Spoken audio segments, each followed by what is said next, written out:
Weekly Standard's Stephen Hayes is now reporting that then CIA Chief David Petraeus was surprised and not happy to find that the original talking points put forth by the intel community had been scrubbed clean to get rid of references to al-Qaeda and its allies in Benghazi, and instead replaced with the simple phrase, Islamic extremists. Meantime, Fox News' chief Washington correspondent, James Rosen, who broke the story on the Benghazi whistleblowers, will report today that more whistleblowers may be getting ready to tell all. We will have James here for you in just a bit with an update. New questions today as well about the status of a forgotten player in all this controversy regarding Benghazi. Remember when that consulate attack first happened? A number of administration figures blamed the violence on an anti-Islam video produced by this guy. Indeed, the initial story from the administration was that there were protests outside of the Benghazi consulate from folks who were ticked off at this anti-Islam video. Now we know there were no protests in Benghazi. Elsewhere, yes. Benghazi, no. This man's name, Nakula Baseli. Here is one of the whistleblowers talking about Nakula's video earlier this week. The video was not an instigator of anything that was going on in Libya. We saw no demonstrations related to the video anywhere in Libya. The only event that transpired was the attack on our consulate on the night of September 11th. So fast forward, Mr. Hicks, to the Sunday talk shows and Ambassador Susan Rice. She blamed this attack on a video. In fact, she did it 5 different times. What was your reaction to that? I was stunned. My jaw dropped, and I was embarrassed. Joining me now, Chris Stirewalt, Fox News digital politics editor and host of Power Play on foxnews.com live. So typically when you have a probation violation, you get a court summons, you get a slap on the wrist, and off you go. Not so for this man, on whom the administration blamed a lot of the violence that we saw across the Middle East, but in particular, initially pointed to him as the instigator of what we saw in Benghazi. And now we know that's not true, that there were no demonstrations outside of the Benghazi consulate based on this man's video. And yet he remains in jail. What of it, Chris? Well, I covered the federal courts long enough to know that if you get famous while you got some probation violations going on, it's not going to be a good thing for your situation. So there is that. But we also have to remember what we heard from the father, who told you what one of the father of one of those killed in Benghazi said, that when his son's coffin was there in Dover, when it came home, that Hillary Clinton told him, we're going to arrest this guy. We're going to get this filmmaker.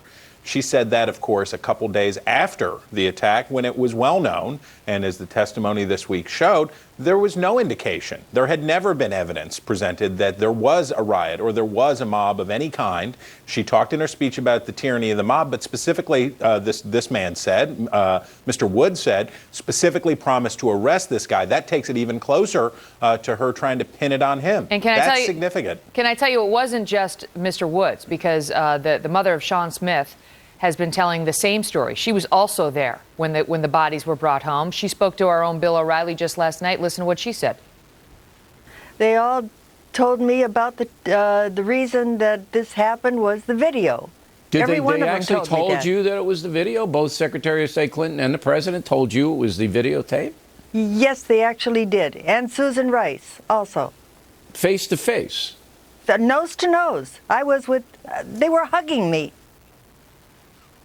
So they need to keep this man in jail because, you've got, according to her, the President of the United States, not just Hillary Clinton, telling her, this is about the video, and we're going to get the guy who made the video. Her son died in Benghazi, not in Cairo, not elsewhere. Well, if I was that guy, if I was that filmmaker, I don't know, I might like to stay in federal prison because there are plenty of Muslims who would probably like to see some ill befall this guy who made the movie that mocked the prophet, no doubt, but he becomes an inconvenience in all of this. He's set, I believe, for release sometime this fall. From serving out the remainder or whatever it is that they put him in for. But he becomes an inconvenient person in this narrative. And as you mentioned, with those emails, as you see how clear the knowledge was at the time that this was all happening, at the time this guy was being taken out of his house dressed like the Elephant Man and all of that stuff, while that was all going on, the depth of knowledge inside the administration and the effort to occlude the involvement of al-Qaeda in all of this, this fellow becomes a very inconvenient person, and some on the right are even calling him a political prisoner. And some, like Rich Lowry in his column, called him a patsy, that he's a patsy for a narrative that others felt the need to sustain. And there's no question from the look of it that he violated some terms of his probation requiring him to stay off the internet. He wasn't supposed to be on the internet on the computer, and he was making this film, which clearly was deeply offensive to many Muslims. But there is a question about whether he is to blame for what we saw in Benghazi, as we were told, as Sean Smith's mother was told, as Tyrone Wood's father was told, by our Secretary of State and by our President, according to the grieving families, and whether that is why, that there's some symbolic significance now in keeping him in jail on some probation violation, as opposed to just making sure he understands that probation is a serious matter. Quite so. And now we know that he wasn't, in fact, that he had nothing to do with what happened in Benghazi, and that's been corroborated multiple times now.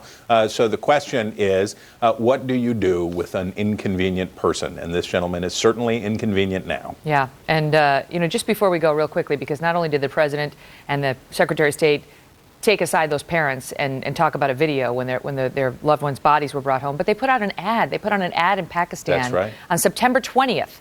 About a week after the attacks. And just here's a snippet of it before I let you go. We reject all efforts to denigrate the religious beliefs of others. The United States government had absolutely nothing to do with this video. We absolutely reject its content and message. They ran this public service announcement in Pakistan about the video. The video did have an effect in parts of the Middle East, but it is not something that led to demonstrations outside of the Benghazi consulate. And none of this ever seems to get any better for the administration, and we got a long way to go yet. Chris Direwalt, thank you, sir. You bet.